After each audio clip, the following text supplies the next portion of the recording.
Hi friends, நாங்கள் இதே இடத்துக்கு 2 monthsக்கு முன்னாடி வந்திருக்கோம். நிறைய ஸ்னோ பார்த்தீங்கன்னா குவிஞ்சு கிடந்தது.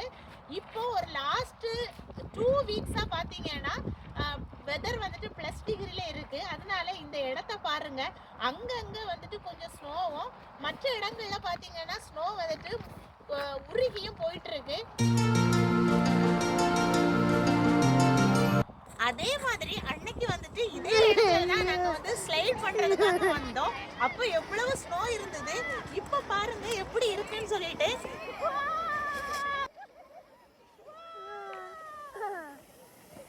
மார்ச் எண்டில் பார்த்தீங்கன்னா ஸ்ப்ரிங் ஸ்டார்ட் ஆகும். அதனால வெதர் பார்த்தீங்கன்னா கொஞ்சம் கொஞ்சமாக மாறிட்டு இருக்கு. ஸ்னோவும் பார்த்தீங்கன்னா அங்கங்கே இல்லாமல் போயிட்டுருக்கு. அப்போது வீடியோ பிடிச்சிருந்தா லைக் பண்ணுங்கள். டாடா.